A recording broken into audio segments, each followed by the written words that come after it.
Welcome to the Small Giants Fishbowl.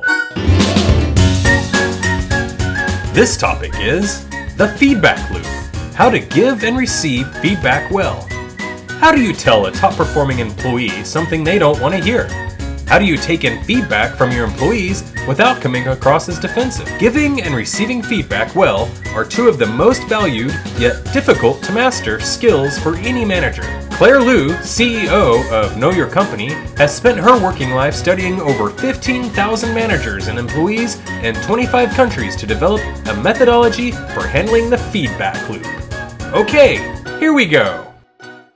My name's Claire Lew. I'm the CEO of Know Your Company, and I'll share a little bit about that in a second, but I am really excited to be here today to be a part of this fishbowl talking about, honestly, one of the most common things that I get asked about from managers, from executives, and from CEOs, and that's about the feedback loop of how do you actually give difficult feedback well, and then on the other end, how do you receive difficult feedback well? So today, in the next hour, I'm going to take you through the research, some techniques that we found to be proven, as well as share some real-life practical situations of both giving feedback well and receiving feedback well.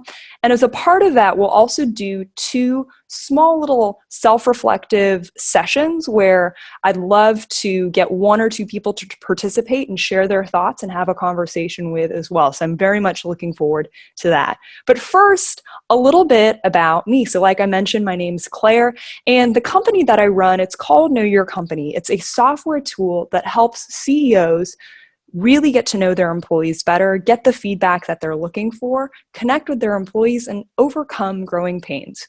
We work with over 15,000 employees in about 25 countries and are lucky to work with some amazing folks, whether that's companies like Kickstarter and Airbnb and many others. We ourselves, as Know Your Company, we are a bootstrap company ourselves, and so I've always admired the ethos behind the Small Giants community, and again, are just really excited to be here today. So what I'm curious to ask all of you who've joined me today is, I'm curious, as a manager, as an executive, or as a founder, when have you had to tell someone you messed up? You totally screwed this up, or this wasn't right. When have you had to tell someone that? And I'd love for you to sort of reflect on that just in your head. And then on the flip side, when have you had to be on the receiving end of hearing that and be on the receiving end of realizing, oh, wow, I did mess up and someone's telling me that? Or how about, when have you had to tell someone you're wrong and I disagree with you, this isn't going to work, I think you're wrong? Or on the flip side, when have you had to be on the receiving end of hearing that and realizing, oh man, this isn't working out, I think I didn't make the right call on this, I think I did make a mistake?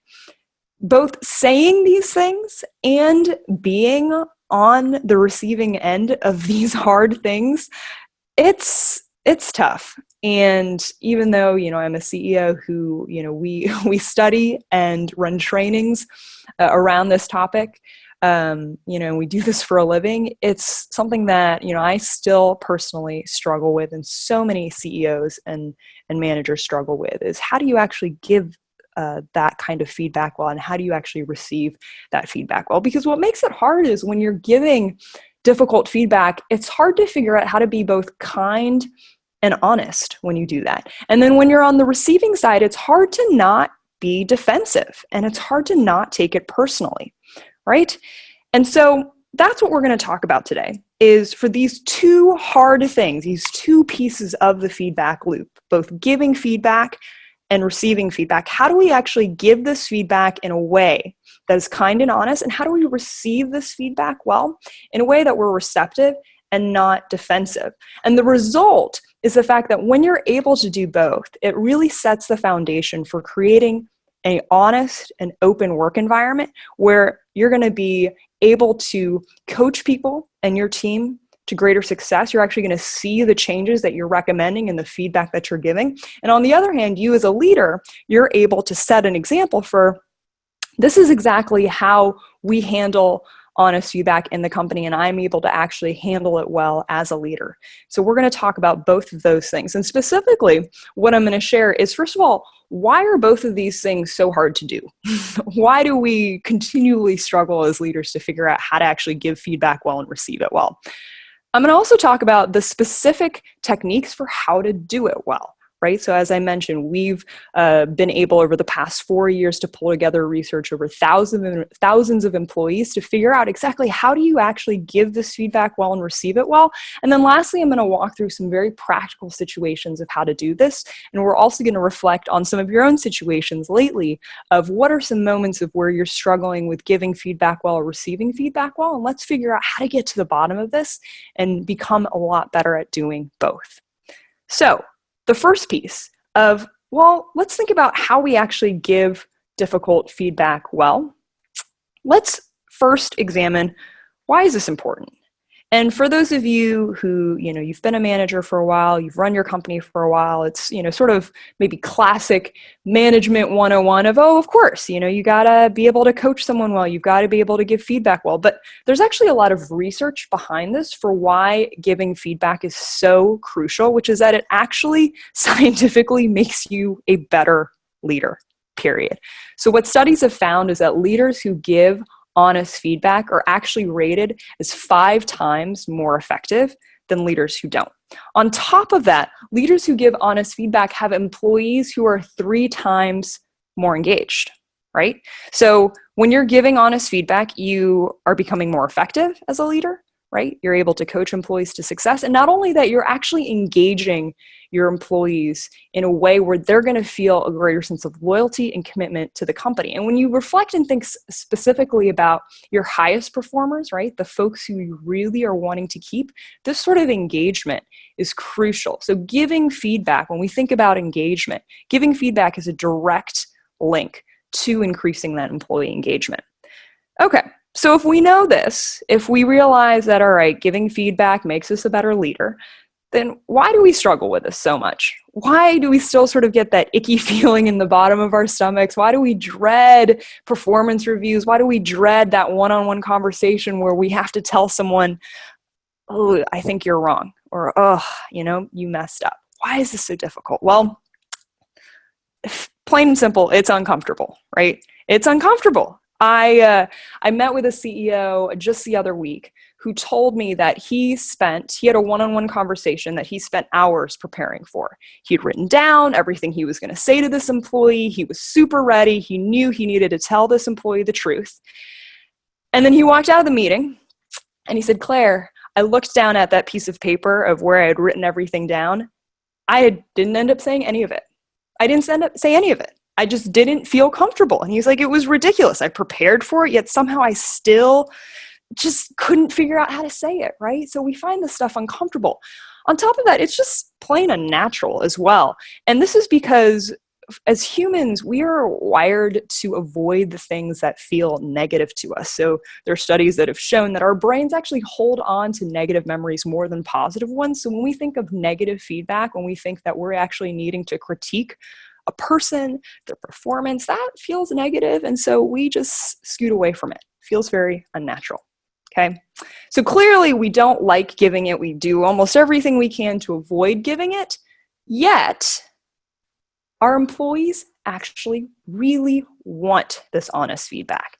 That employee that CEO had sat down with a few weeks ago, whether or not he knew it, that employee wanted to hear what was on that piece of paper.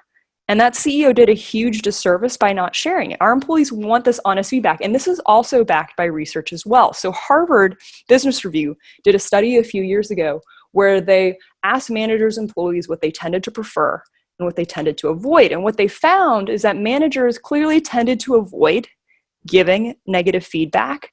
And yet on the other side of the spectrum, what they found is that employees actually prefer to hear negative feedback. And when you look at by the increment of the degree to which employees want to receive negative feedback, it's more than double the amount compared to how much we try to avoid as managers giving that negative feedback. So there's a clear call from employees that hey, we want to hear this honest feedback. And this is important to remember for us as managers because it should serve as a source of energy and a source of motivation to sort of get over that hump, right? To get over the fact that it feels unnatural, to get over the fact that it feels uncomfortable because our employees want to hear this. So how do we do that? How do we actually say this stuff in a way where, we're not going to have folks crying or we're not going to damage a relationship? How do you actually give this difficult feedback? Well, how do you say what you wrote down on that piece of paper? Well, first of all, I'm going to talk about what you shouldn't do because there are some clear things there first. So what you shouldn't do first and foremost when it comes to giving difficult feedback is what I call a shit sandwich. Do not make a shit sandwich. And some of you, I can tell, are smiling. You might be familiar with this technique. If you aren't, it's something that was popularized in a management book. I want to say it's like the 90-Minute Manager, maybe like 10 or so years ago. And it's, I think, a David Allen book, if I remember correctly. But it's this idea that when you give feedback, you should layer it with a compliment, sort of your critique or the shit in the middle, and then the compliment on the other end, right? Your shit sandwich. And for so many of us, it's stuff that we've practiced. I've even done it before. We've been on the receiving end of it. But there are 3 reasons in particular for why this shit sandwich is actually disastrous. The first is that shit sandwiches are predictable. Again, we've all been through them. Everyone here was kind of nodding their heads and smiling, right? It's totally predictable. So when you are giving a shit sandwich as a manager, your employee already knows what's coming. They already know that the shit's coming in the middle, and then you're going to put this nice little compliment at the end. You're not doing anyone any favors, right? The second reason for why the shit sandwich doesn't work is that it's disingenuous and it's just fake. Because people know that it's coming, they can't really think, oh, wow, did they really mean those 2 compliments there, right? Why did they even do that, right? It comes across as disingenuous just because it's something that has been used and overused again and again. And then the last reason for why the shit sandwich just doesn't work is the fact that people are going to only tune in what they want to hear. So for one person might think, you know what? I think, the leadership team must just hate me because they focus in on the shit part. And that's what they walk away with. And they get really down on themselves because they just tune out the good stuff, right? Others will actually tune out the bad. And they'll walk away from a conversation where you give someone a shit sandwich and they'll go, oh, I think I have nothing that I need to improve on. I just totally didn't even hear the shit part, right? And so people tune out only what they want to hear, making the critique completely ineffective, right? It almost would have been better that you didn't say anything. So that's why shit sandwiches don't work. So and it's the reason why they should not be used when delivering difficult feedback. There are 2 other things that you'll want to make sure as a leader and as a manager not to do. One of them is that you want to make sure not to publicly call someone out. And this can happen in actually a lot of subtle ways. So for example, sometimes you'll notice a mistake or something that you think should be different, and there'll be, a few employees and a few coworkers around, and you'll say something, right? It might appear initially harmless, but what happens when you call someone out, right, and you give someone difficult feedback in front of other people, it can feel incredibly threatening and isolating for that employee. No one likes to have their flaws pointed out sort of in the open. And when there's already a power dynamic between an employee and the employer, for the employer to do that, it's not going to feel good for the employee. And they're going to harbor some resentment. So you want to be really careful to not publicly call someone out. Always, always have this difficult conversation and this giving of difficult feedback in private, one-on-one.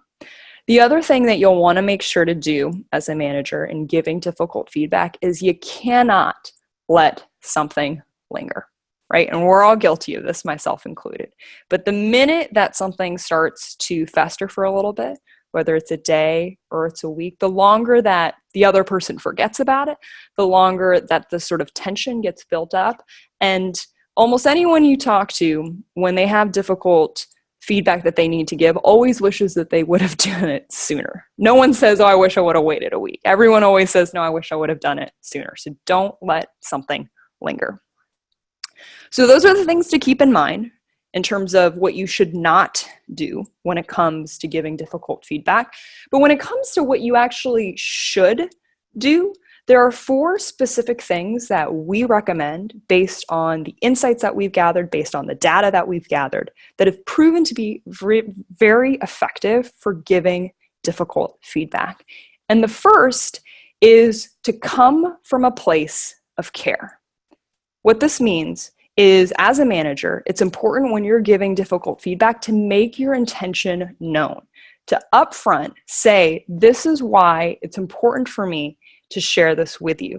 This is why I care about this. This is why this matters. And you want to really ask yourself in coming into this conversation, how do I let this person know I have good intentions? How do I, say that I'm giving you this feedback, not because I think you're a bad person, but because I actually care about your personal growth and development as a team, because I could see you being promoted next year and I think this is going to help you get there, right? Make sure to say that up front before you're giving this difficult feedback and as a part of it, so they know what your intention is when you're giving this. So coming from a place of care. And the reason of why this is so important is good intentions diffuse defensiveness, right? So a lot of times when you're giving difficult feedback, the other person gets defensive, right? And the way that you make that defensiveness evaporate and disappear is to let the person know that your intention is good, right? So again, to come from a place of care, to make your intention known up front, is a huge part of making sure that you're able to give this difficult feedback well. The second piece is to come from a place of observation. And what that means is to as objectively and clearly talk about what are the noticeable, observable behaviors that you've seen that you think could be changed and improved and be better.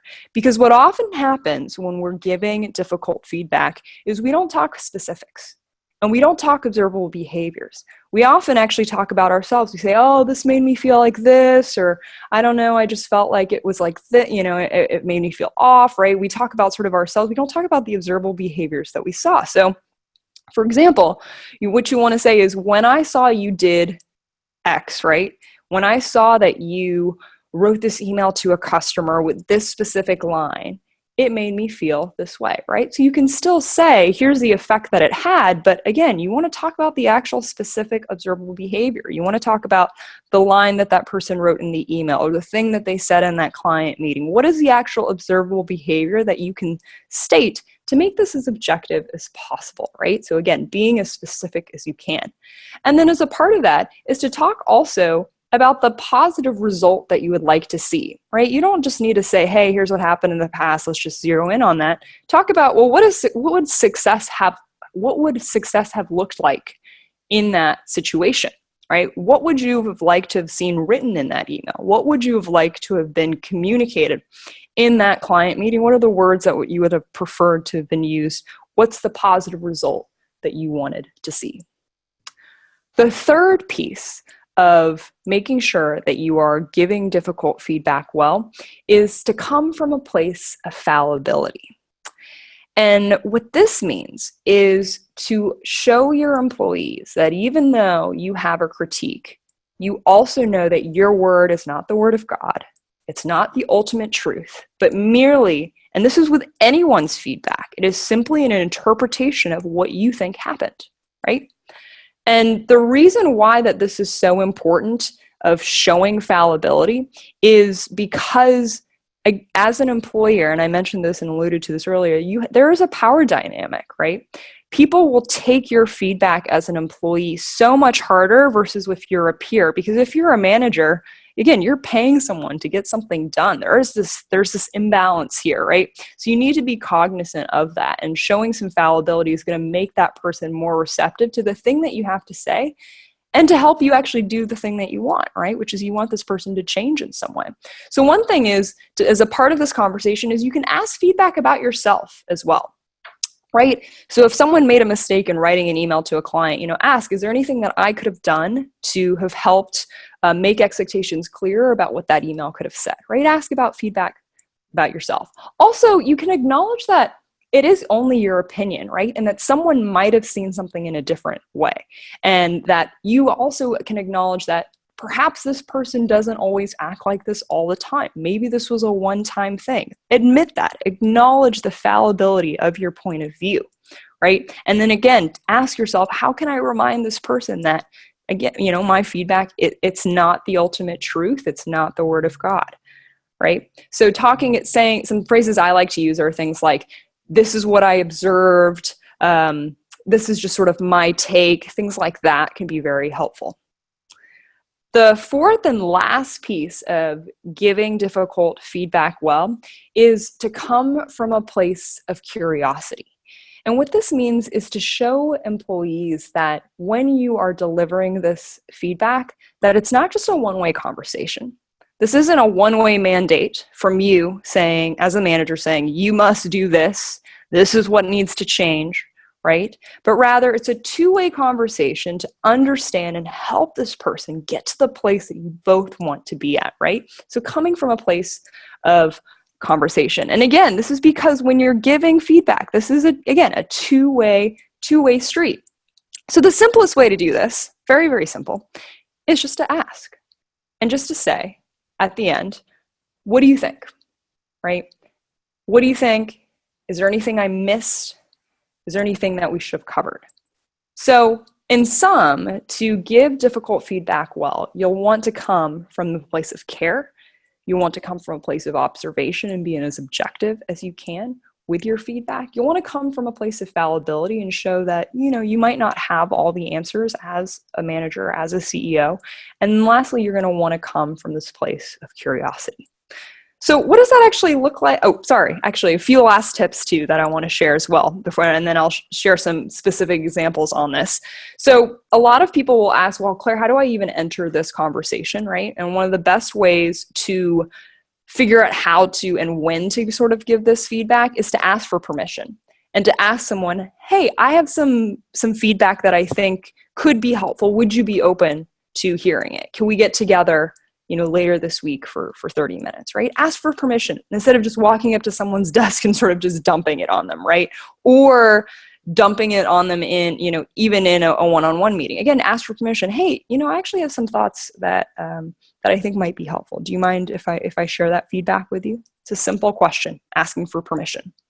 And again, part of that is setting up also a time to talk that is separate from that specific time. You want people to, again, not feel like you're ambushing them when they're giving feedback. It's already a delicate situation. Give them the time and the space to feel ready for it.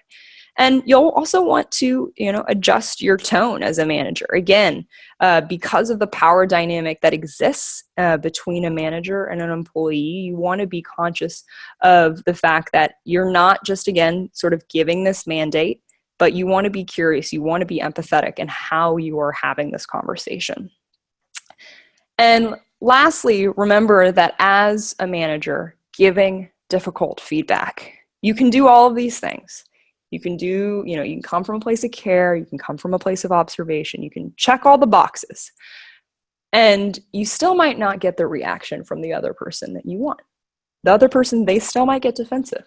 They still might take it the wrong way. And so we have to remember as managers that the only thing you can control is yourself. You cannot control the other person's reactions. And so to focus simply on those four pieces of coming from a place of care, observation, fallibility, curiosity, that is all you can do. And to focus on that helps a lot of managers and CEOs who sometimes feel a little bit of anxiety of, oh, I'm just really worried this person's going to just totally take this the wrong way. So keep that in mind. So let's talk about what does this actually look like in practice, because on slides, it's always very sort of neat and easy to talk about. So I'm going to give you a very real life example, something that happened within our own company at Know Your Company. And it was when we initially hired our head of business development. She came on board and she was actually a former CEO herself, A player, high achiever, right? And what I noticed though is when she would write up write-ups about the strategy that felt a little all over the place. It wasn't very clear. It could have been organized better. And I was thinking, okay, I need to find a way to tell her this without damaging her morale, because again, she's a high performer. She takes a lot of care in her work. I think she'd take it a little hard. And as a new employee, you want to make sure people feel good. So I thought, well, how do I make sure I come from a place of care in sharing that, observation, fallibility, and curiosity. So here's what I did. So again, I needed to essentially tell her, hey, you messed up when, writing, these write-ups here. So what I said is, hey, Jess, I want to share this with you. I have some feedback to share with you because I want you to be successful. And, I care about your long-term future at the company. And this is all because I want to put you in the best, position to succeed. And here's what I noticed. In this specific write-up that you did, I noticed that it was a little all over the place. It wasn't as clear as it could be. It should be, that there wasn't as much organization around it, and then I also gave her an example of what I would like the positive result to be. So here's what in the future, what I would like these write-ups to seem and to be laid out as. And then what I would do is I would say, here's the thing though, and I would express fallibility. I don't expect you to have known this. It could be my fault that I didn't make these expectations clear, right? And then to follow up at the end with coming from a place of curiosity and saying, well, what do you think? How do you feel about what happened? Do you agree with, the quality of the write-ups? And asking questions to engage her in a two-way conversation. So it wasn't just me saying, you didn't do these write-ups well, I think you need to change. So that's how I handled that situation with Jess. And the interesting thing about it was she did take it hard. And it was, probably one of the first sort of big pieces of feedback I'd given her since she was hired. So she was sort of, she realized, oh, wow, I'm taking this to heart. But the thing was, she ended up finding it to be a source of energy, right? And I saw a change almost immediately in how she was writing things and how she was communicating those write-ups going forward. And again, for all of us as managers who have difficult feedback to give, that's all we want at the end of the day, right? Is we want to see some sort of change. And so making sure that we can do it in a way where that person is receptive is key. So that's a situation that happened to me. How about for all of you? And so what I would like you to do for the next just few minutes and just individually sort of, wherever you're at, is I'd like you to reflect and think about, has there been a time recently where you have needed to tell someone you messed up or that you're wrong? And I want you to think about what that situation is. And then I would like for you, and you can write this down and we'll take a few minutes to do this. I would like for you to think about, in that particular situation, to that person that you needed to give this feedback to, how could you have come from a place of care, observation, fallibility, and curiosity, right? And we'll take a few minutes to do this. Sometimes when people do this exercise, they feel like they can't do all of them, or sometimes, and this is when the exercise is most helpful, is if you have a difficult conversation that you're needing to give next week, this is the perfect time to sort of practice and outline that. But pick that person. Who's that person who you're like, ooh, I'm a little worried about how they're going to take this? Pick that situation, and we'll take a few minutes and write out what how you think you can come from that place of care, observation, fallibility, and curiosity. All right, we'll take a few minutes to do that. Thanks. All righty. I know most of you are probably sort of in mid-thought still, which is totally fine. However, I would love to talk about this for a little bit. So if anyone, and we'd need one person, would want to share, what's the situation that you've been facing? What's the situation where you need to give difficult feedback? And how are you thinking of coming from one of these areas of care, observation, fallibility, and curiosity? So please wave your hand, and Hamza and Julia are going to flag you down, and we'll talk about it for a minute or two. Just a reminder, you can also unmute yourself, just in case we're missing you. Hey there, it's Josh here. Hi. How are you guys? Great. Thanks so much, Josh, for joining us. Sorry for my tardiness. I figured better late than never, so I hope that's okay. All good. All good. Happy to have you. Thank you. I guess I can. So do you want kind of just a quick like recap of the situation? Yes. Okay. Yeah. Share the situation and then what you're thinking about in coming from one of these four areas. Okay. And I apologize, my camera's not really working, so I'm not All trying good. I'm trying to hide from you guys. So this is actually feedback with my boss. So which was probably harder than most others. Very difficult. So I learned we were in a team meeting setting. My boss and I had talked like a week prior about me starting to work on some growth activities, and that in passing it was the idea of you're kind of overstretched. We should look at like your capacity, and that was a conversation. And then in the meeting, he announced that I was effective immediately. Multiple departments of mine were reporting to a different person. So that was all new news to me in a meeting of like the rest of the leadership team. Right? Wow. And I have a pretty good poker face, so I rolled with it. Yeah. And so when we left, I'm always a big fan of like, if you don't say something in 24 to 48 hours, you got to let it go.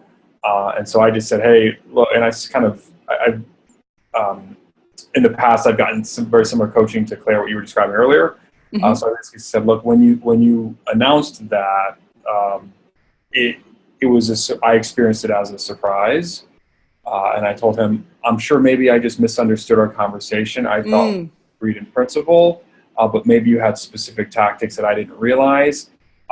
If in the future we could just make sure we're on the same page on those specific tactics, at least beforehand, that would be great, because I don't want to wonder what a next surprise might be. And so I just sort of said, I'm sure it was my fault. I'm sure I misunderstood. And he is a little more like of a high D egocentric person. So it I think kept the anxiety, like it kept the contention from ever really entering. But I do, and I think he heard me, and I've noticed he has circled back with me on things since then. That I just want to make sure we're on the same page on X, which he didn't used to do. So Yes. that's how I handled that, and I just try to kind of declare infallibility by saying, I'm sure it was my misunderstanding, but here's how I experienced that. That was almost textbook. Yeah, that's fantastic. I think in situations where you're giving feedback upward, like you described, and especially to someone like you were saying, high D, high ego, the fallibility piece in particular is effective, because what you're wanting to do is sort of disarm your ego in the conversation. So you did that perfectly, right? In saying that it could, it might have been my mistake, right? This is how I happened to experience it. It came across to me as a surprise. I think one thing too is I feel like the care, you could even double down on the care, right? Of saying it's so important to me that I want to make sure that I'm on the same page as you. That's something that's very important to me. I never want to be stepping on your toes. And so, I just want to make sure that we're always together. So that I think that's fantastic. You clearly also got the behavior outcome that you were looking for. So thanks for sharing that. Sure thing. Awesome. Great. Awesome. So in the interest of time, I'm actually going to just keep going. I would love to chat more with folks if you do have a specific situation that you would similarly, just like to go back and forth on. I'm happy to do that with you, whether that's over the phone or via email. This is stuff that we run for, dozens of CEOs and workshops that, again, we've done a lot of research around. So happy to provide that if it's helpful. But for the second piece, what we're going to do is we got to talk about the other side, right? We got to talk about receiving this feedback. Well, we got to talk about being, it was Josh, I believe. We've got to talk about what it's like to be Josh's boss, right? Receiving that feedback. He received it very well, right? In this situation. And it's hard to do, especially if the person who's giving you that feedback doesn't give you that feedback as well as Josh did, right? Unfortunately, some folks don't always give feedback in a way where it's really conducive to wanting to hear what, or to acting on it in a certain way. And yet it's incredibly important. So let's first talk about that piece of why does receiving that feedback well, why does that matter so much? And the reason is because the way you receive feedback sets a precedent for how likely people are going to continue to give you that feedback in the future. The way you receive that feedback is literally sending a message to your team, to your boss, to whoever, that this is how open I am to hearing new ideas, dissenting opinions, critiques about my performance, right? You are literally setting this precedent for weeks, months, years to come, right? If you talk to employees, right, and there's one major study that was done around this a couple years ago about what the number one reason for why an employee will not give feedback in the future, it's because they think it's futile. It's because they think nothing's going to be done with it and that the way that the manager received it was defensive. So when you're thinking about your company's culture, your team's culture, and trying to make sure that it's open, it's honest, that you have people giving feedback, start with thinking about how are you receiving feedback? Have you been getting defensive? Have you been shutting people down? Have you been dismissing feedback left and right? Because that, again, that's setting the foundation, it's setting the precedent going forward for how likely are people going to tell you stuff in the future. So why do we dismiss this feedback to begin with, right? Because we're all guilty of it, again, myself included. Why do we say, you know what, that person doesn't know what they're talking about, or maybe we take it and internalize it, but we don't really do anything with it. Why do we dismiss feedback so easily? It's because of three primary triggers, three things that we tend to tell ourselves. And the first is sometimes we think to ourselves, I'm a perfectionist. We think and expect ourselves to know everything. So when someone gives us feedback that contradicts that says, no, you don't know everything. Oh, you didn't get this right.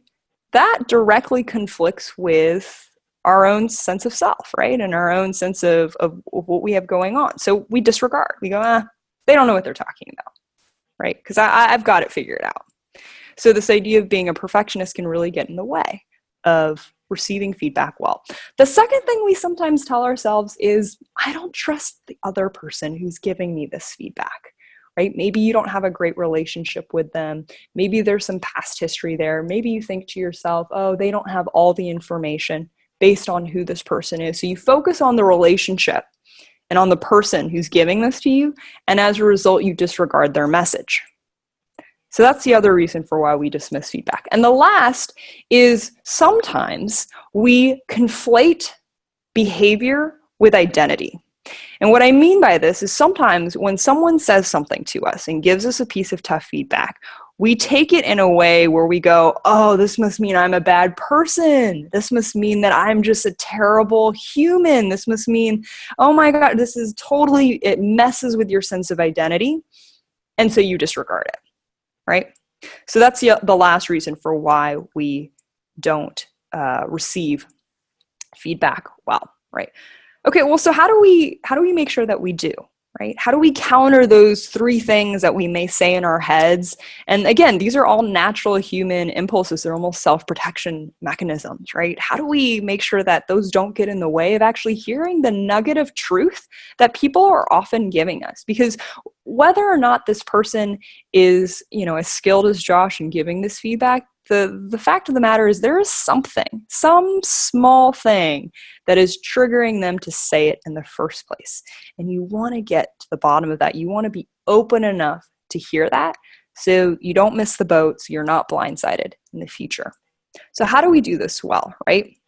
Well, it's first, you just got to ask yourself, when you're hearing feedback and you're listening to it, ask yourself, am I getting defensive because I'm being a perfectionist? Because I'm trying to just make sure I have everything right and I believe I can do no wrong? Is that getting in the way of me really hearing this other person out? Ask yourself, am I being distrustful of the other person? Am I simply ignoring feedback because I don't think this person knows what they're talking about or because I don't have a great past history with them? And ask yourself, Am I conflating behavior with identity? Am I tying too closely what this person is saying with my sense of self? And do I need to separate the two? Just because someone tells me that I need to improve my public speaking skills, or improve my interactions with clients, or improve the way I follow up with leads, just because someone tells me that doesn't make me not a hard worker, not someone, doesn't make me unintelligent, right? So I need to make sure I'm separating the two. So asking those questions are a good place to start. Another part is to reframe the way we think about receiving feedback well. Because oftentimes when we think we have to receive feedback, sometimes we think, oh, that means I have to agree with this person. And that's not true. When you receive feedback well, it does not mean you have to agree with them. You could flat out disagree, but still receive the feedback well. Receiving feedback well also means that you don't have to obey this person. When you receive feedback well, this doesn't mean you need to go and implement their idea, because sometimes people give you feedback and it's kind of a terrible idea. Like you don't have to obey the feedback to receive it well, right? What receiving feedback well is simply understanding. Can you truly just be open to understanding where that person might be coming from? You don't have to agree with them. You don't have to obey and do what they say, but just simply understand, right? So very tactically, how do you do that? There are a few things that I recommend. The first is I always recommend to make empathy your mission. And what I mean by this is a lot of times when we get into a one-on-one conversation where we are on the receiving end of feedback, sometimes we feel like the point of that meeting is you need to defend your position. Sometimes we think the point of that conversation is we need to look good to the other person. That's not the point of having a conversation where you're receiving feedback. The point of it is, again, to understand, just to understand. Make empathy your mission in that conversation. And the minute you focus on that, it's fascinating sort of what your mind starts to listen to. You actually start just hearing things more of what that other person is saying and becoming more receptive in the process. The second thing that you can do to receive feedback well is just sit in silence after the person has given you that feedback. This is something so few managers and leaders will do, is we have a habit to just try to respond right away and rebut right after the person gives you the feedback. Don't do that. Instead, just sit for a few seconds and process it. That'll really help you to come to a place of understanding versus trying to just rebut. The third is write it down, which seems so simple, right?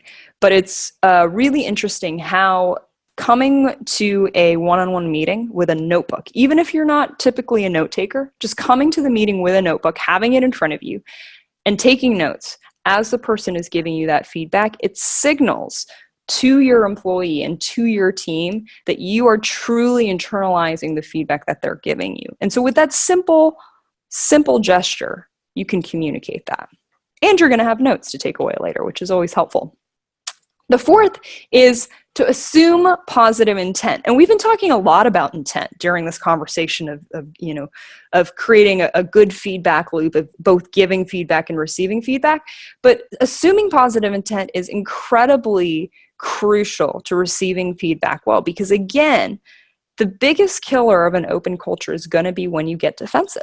It's going to be when you start to rebut too quickly or take things personally. And the way you dissolve defensiveness is to assume that the other person has good intentions. The last thing is simply to talk less. The less that you are speaking when you are receiving feedback, the more that you are showing that you are actually listening. So much harder to do in practice than it sounds. But I always say that if you're in a one-on-one conversation where you're asking for feedback and receiving feedback, you should be doing only about 30%, if not less, of the talking. 30% or less. All right, your guys' turn. So for this exercise, and again, we'll just take a few minutes here, I'd love for you to reflect on your own experience and write down, or you can just think in your head, either one. What's one piece of feedback that you've received recently that was hard to hear? Something that happened maybe last week, maybe in the past month or past quarter, something that someone said to you and you're like, ooh, I don't know, that didn't really sit well to me. Okay, and I want you to write down what that feedback was. Then, what I would like you to do, once you've figured out what that piece of feedback was, is to ask yourself 2 questions. Why was it so hard to hear? Why did why'd your stomach kind of curl up? Why'd you sort of feel a little uncomfortable? Why was that feedback so hard to hear? What was getting in the way? Was it sort of this perfectionist tendency? Was it the relationship that you have with this person? Was it because that you felt like they were attacking your identity, right? Why was that piece of feedback so hard to hear? And then 2, had you had to, redo the situation, what could you have done to receive it a little bit better, right? Did you notice yourself rebutting this person right away when they gave you this piece of feedback? Did you notice yourself sort of just assuming negative intent and just went, oh, that person's just out to get me, or, oh, they don't know what they're talking about, right? So I'd love for you to think of those 2 things. So it's 3 parts, right? Pick the piece of feedback, ask yourself why it was hard to hear, and then ask yourself, what could you have done to receive it better the next time? And again, we'll just take a few minutes to do this, and then we'll chat about it. Okay. I'm sure I'm interrupting some folks, again, mid-thought, which is totally fine. Again, you feel free to email me afterwards. But I would love to hear, what was your piece of feedback? Or maybe you don't even have to share that, honestly. Sometimes I get it. It can actually be pretty vulnerable. We are a screen full of strangers here. So we can just talk about the last 2 pieces of why was your piece of feedback so hard to hear? And what do you think in the future? What do you think could have been helpful? Or maybe you did one of these things already. Maybe you're already, you actually made sure that you didn't, rebut right away. You actually wrote it down, spoke less when having the conversation. I would love to hear from someone about this. Yeah, feel free to wave your hand, and Hamza and Julia will call on you. So I can chime in again. I think I think if I read the screens right. Okay.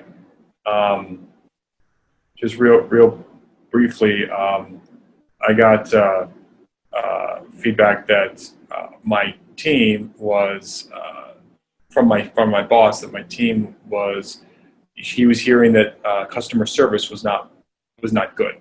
Mm-hmm. The reason it was hard feedback was because it was so vague. I didn't actually have anything I could do with it. And when I would kind of try to ask follow-up questions, do you have specific instances or specific people or specific scenarios, or can I talk to who gave you the feedback? I wasn't able to kind of get that out of him. So at the end of the day, I don't really know what bogey I'm trying to hit. So that was what was sort of frustrating for me. And I am responsible for that service, so it wasn't about me personally, but I take it seriously. So that was what made it for me. Absolutely. Well, I think that's such a good example, and it's something that I actually didn't include as this part of this presentation. Is vague feedback is one of the most frustrating pieces of feedback, along with feedback that's just flat out false, right? Because when you have vague feedback, to your point, it's like, I don't even know what to do about it, which is what you want to do. So I think even beyond sort of the own internal dialogue that sometimes can be a barrier to receiving this feedback. Well, I think to your point of sometimes we're going to get feedback that isn't good feedback, right? It's a terrible idea, or it's, it might even be a lie, or in this case, it's completely vague, right? Those are the 3, I call them the 3 types of bullshit feedback. And so that's what you encountered. So here's the interesting thing about those types of feedback, which is frustrating and just, they're infuriating pieces of feedback that they can be to receive. It is at the same time so crucial to still try to get to the bottom of it. And so in your case, in the vague feedback is almost the hardest, is being resilient and discerning about trying to figure out what those details are. That is where the key lies. And bummed to hear that you can't get the answer still. And that's why this stuff is so complex. Is I can still, I can give you all these tools here, and if the other person though isn't willing to sort of meet you halfway and give you some of those answers, it's not always going to be as helpful.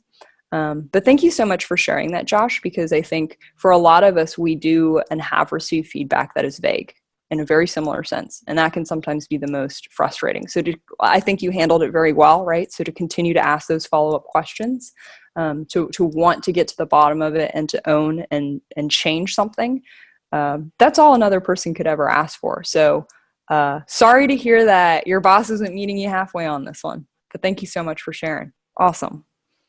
Great. Well, we're going to continue on here. Thanks so much again for participating in that. Again, if for anyone else who might have a situation that you're still ruminating on, happy to talk with you about it offline.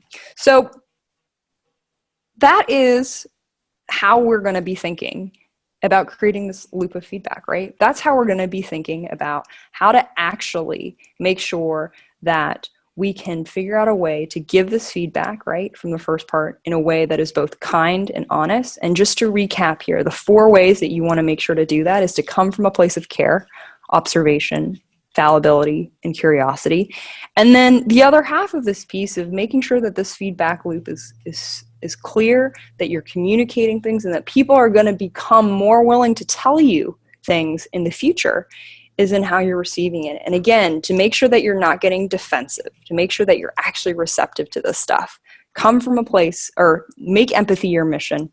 Sit in silence for a few minutes, write it down, assume positive intent, and simply talk less. So those are the things that, I just want to emphasize. And there's something that you can take away from the presentation today. I know sometimes this can feel like a lot. There are like 10 different bullet points and things. It's a lot of slides. I get it. So my recommendation is, as you think about Monday, as you think about how do I actually apply this stuff very practically, I always say to pick one. Pick one of these things, right? Pick to just focus on coming from a place of fallibility or coming from a place of curiosity when you give feedback.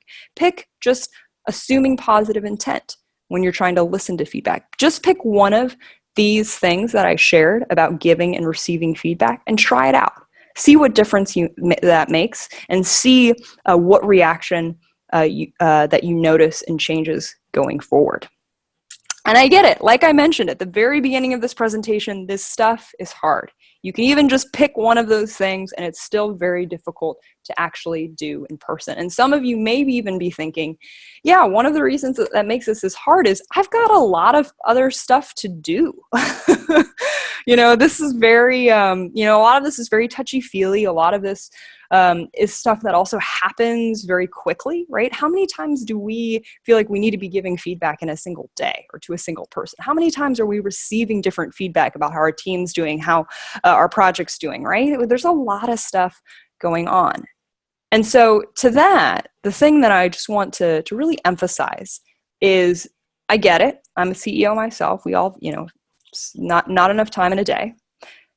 But at the end of the day, when you think about companies and organizations and what makes them successful, it is the people, right? And I know I'm talking to the Small Giants community here, so probably preaching to the choir, right, in terms of this. But when we think about companies, they don't exist without the people, right? So if we can't figure out a way to communicate with people well, to both give this feedback well and receive this feedback well, what is a company, right? Sometimes I think we get so focused on the outcome of what the company is supposed to produce, we forget about what the company actually is. It's people first. And the fact is, if you're thinking about trying to, make the culture of your company better, I'm sure a lot of you came to this webinar hoping to have some takeaways of, well, how do I create a more open, honest environment in my team? Or how do I share some of this, maybe with my team? Or Claire, I watched this webinar, but the person who really needs this, didn't watch the webinar. How do I make sure then that this company culture actually sort of permeates? Well, the fact is that it actually starts with you, right? So the way that culture works is that if one person isn't doing something, then no one else is going to do it. And culture spreads, right? And is simply the repeated actions, assumptions, and behaviors of people, a group of people all over time. But that starts with one person. And so I challenge you to take accountability and ownership for your own culture, starting with yourself. How can you lead from the front and by example for the kind of culture you would like to see? How can you give feedback in a way where your peers where the folks that you're managing are going to go, oh, that's actually really effective? Or how can you set the standard for how difficult feedback is received with your own actions? How can you show folks that, hey, I'm not going to get defensive, I'll take it, right? And I'm going to listen to it and internalize it and be receptive to it. Have your company's culture start with you. And so one last thing, which is that, again, this is a bunch of slides. And so my final challenge and ask to all of you is to try it out and to change one thing, do one thing, try one of these tactics on Monday. And that talking about this is nice, talking about how culture starts with you is nice, but it doesn't really mean anything unless you actually try it out. So give it a shot on Monday. I'd love to hear how it goes. The Small Giants team is going to send out my email. You can also, find me on Twitter. And then the other thing too that I'd like to share is if you go to knowyourcompany.com, we actually have a knowledge center with tens of chapters and articles around how to give feedback, how to receive feedback, how to get feedback. So if you're interested in this stuff and want to share it with your team, feel free to visit there. And hopefully that will be helpful as well. So thank you all so much for your time. Appreciate it. This has been a lot of fun. And yeah, I would love to take any questions if we may or may not have time. Up to you. Unfortunately, we're out of time, but thank you so much. All good. This was a wonderful presentation. We are following up with the presentation and your contact information. So we're very thankful that you're able to share that with everyone. And we hope to see you guys all next month. Have a fabulous Friday and weekend and take care. Thank you, Claire. Thank you for having me. Thanks, everyone. Have a great weekend. Bye. Okay, well that's it for this one.